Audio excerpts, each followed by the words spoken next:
भारतीय जनता पक्ष जेव्हा जेव्हा सरकारमध्ये येतं, महाराष्ट्रामधला डेटा सांगतो. हे माझा कुठलाही आरोप नाही आहे. हा डेटा स्पीक्स फॉर इटसेल्फ. केंद्र सरकारमधून जो डेटा दाखवतो, केंद्रातही त्यांचंच सरकार आहे, तो डेटा दाखवतो की भारतीय जनता पक्षाचं सरकार महाराष्ट्रात आल्यापासून महाराष्ट्रात क्राईम वाढलेला आहे. आणि अर्थातच त्याच्यामागे ज्या पद्धतीने स्टेटमेंट्स केली जातात आणि ती पण जबाबदार व्यक्तीने, त्याच्यामुळे कदाचित हे होत असेल अशी शक्यता नाकारता येत नाही. त्याच्यामुळे क्राईमबाबत किंवा समाजामध्ये तेढ निर्माण करण्यासाठी आज जे सत्तेमध्ये आहेत त्यांचं खूप मोठं योगदान आहे. आणि त्याच्यामुळे सर्वसामान्य मायबाप मराठी माणसाचं नुकसान होतं आहे, महाराष्ट्राचं नुकसान होतं. मोहन भागवतांनी काल एक स्टेटमेंट केलेलं आहे. काही माणसं देवदूतासारखं काम करत होते, विकास पुरुष समजत होते, आता ते स्वतःला देव समजायला लागलेत, अशा स्वरूपाचं त्यांनी वक्तव्य केलं. नाव घेतलेलं नाही, परंतु रोग कुठंतरी मोदींकडेच दिसतं. तुमच्या प्रश्नातच माझं उत्तर आहे. त्यामुळे तुम्ही प्रश्नही तुम्हीच विचारले आणि उत्तरही तुम्हीच दिले. ओएसिस फर्टिलिटीच्या तज्ज्ञांनी IVF उपचार पद्धतीद्वारे 1 लाखांहून अधिक जोडप्यांना मातृत्व प्राप्तीचा आनंद दिला आहे. मोफत अपॉइंटमेंट बुक करण्यासाठी आजच संपर्क साधा.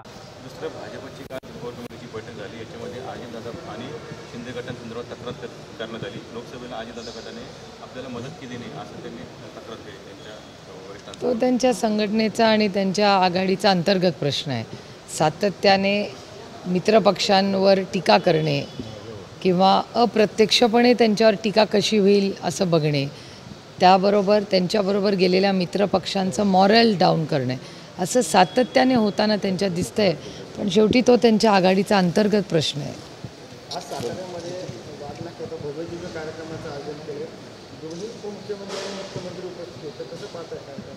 एकतर त्या वाघनखांबद्दल प्रयत्न केला सरकारने, सरकारचा कौतुक आहे, आनंद आहे.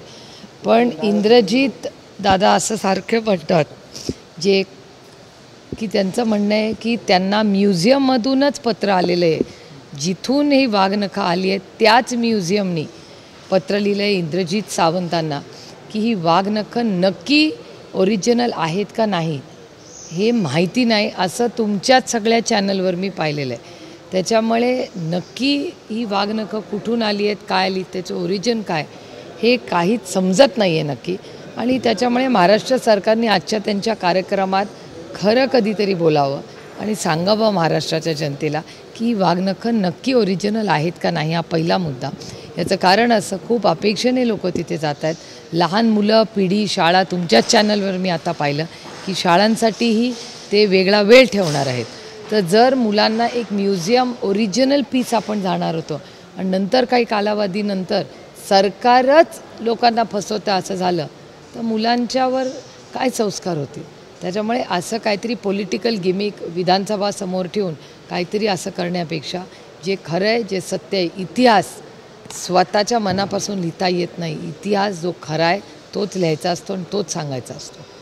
RSSच्या मुखपत्रामध्ये सांगण्यात आलं की अजित पवारांना सोबत घेतल्यामुळे लोकसभेला कुठेतरी भाजपला फटका बसला. कसं बघताय? नाही, तो RSS भारतीय जनता पक्ष आणि त्यांचा मित्रपक्ष त्यांचा अंतर्गत प्रश्न आहे.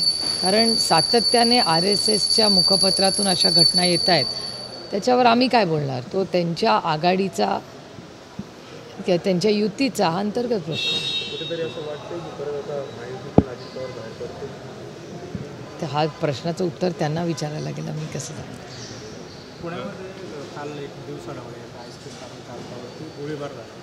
क्राईम सिटी बनताना दिसते कसं? नाही, मी तर गेले अनेक महिने म्हणते महाराष्ट्रामध्ये मला आठवतं आधी गृहमंत्रालय देवेंद्रजींकडे असताना पहिल्या 5 वर्षामध्ये अनेक वेळा मीडियातच ऐकायला मिळायचं की Nagpur is the crime capital of Maharashtra. आता एक मोठा बदल झालेला आहे आणि क्राईम तर वाढलाच आहे महाराष्ट्रामध्ये. क्राईम वाढला आहे, त्याचं एपिसेंटर दुर्दैवाने हे पुणे शहर झालेलं आहे. त्याच्यामुळे आज महाराष्ट्राचं क्राईम कॅपिटल हे पुणे होताना असा डेटा दाखवतो आणि तुमच्या सगळ्यांमधले प्रश्न दाखवतो. त्याच्यामुळे दुर्दैव आहे की शिक्षणाचं माहेरघर असलेलं पुणे शहर आज क्राईमसाठी, ड्रग्ससाठी आज राज्यात आणि देशात चर्चेचं आहे. हे पूर्णपणे महाराष्ट्र सरकारचं अपयश आहे. पूजा खेडकर प्रकरणी तिच्या आईला तर अटक झाली, पण तुम्हाला खरं सांगू, हा विषय रोज आज राज्यासमोर पाऊस, महागाई, बेरोजगारी आणि भ्रष्टाचार असे खूप प्रश्न आहेत. त्याच्यामुळे मी सरकारला विनंती केली आहे की काय तुमची इन्क्वायरी करायची ती एकदा काय ती करा. रोज त्यांचा चर्चा करून किंवा एक एक बातमी बाहेर येऊन त्या विषयाचा सिरियसनेस कमी होतो आहे. त्यामुळे सरकारने 1, 2, 3 आठवडे घ्यावे, सविस्तर त्याची पूर्णपणे एक फाईल डॉसियर करावी आणि महाराष्ट्राला खरं काय ते सांगा. पण काही कुठेतरी नीट झालं, नीट नंतर तलाठीच्या पण भ्रष्टाचारबाबत समोर आलं होतं. आता IAS-सारख्या अधिकाऱ्यांसंदर्भात नाही, नीट असेल किंवा तलाठी असेल किंवा अनेक भरत्या महाराष्ट्रात होतात, देशात होतात, त्या पारदर्शक होत नाही आहेत. हा डेटाच दाखवत आहे ना.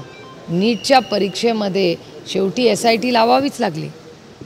त्याच्यामुळे अर्थातच कॉम्पिटिटिव्ह एक्झाम ज्या पारदर्शक झाल्या पाहिजेत त्या या देशात होत नाही आहे. हे सरकार आल्यापासून हे दुर्दैव आहे आणि ह्याच्या विरोधातच आम्ही पार्लमेंटमध्ये संसदेत चर्चा मागितली होती, पण चर्चा झाली नाही त्याच्यावर.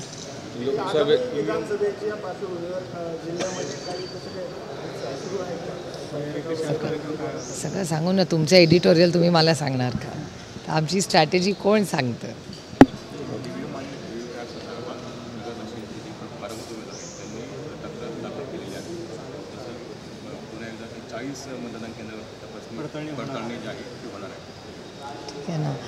सत्तेमध्ये असलेल्या लोकांनाच सत्तेच्या सिस्टमवर विश्वास नाही, ह्याचं आत्मचिंतन हे सगळ्या सर्वोच्च ऑफिसनी केलं पाहिजे. म्हणजे मला संधी मिळाल्यावर मी माननीय प्रधानमंत्र्यांनाही विनंती करणार आहे की तुमच्याच पक्षाचा माणसाला जर EVMवर विश्वास नसेल तर मग आमच्यासारख्या सर्वसामान्य माणसांनी काय करायचं?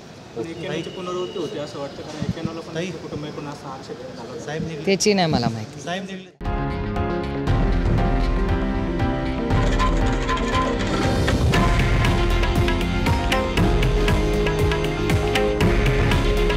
हे आहे देशातील नंबर 1 न्यूज नेटवर्क आणि आपण पाहत आहात TV9 मराठी. काळजी तुमची, हित महाराष्ट्राचं.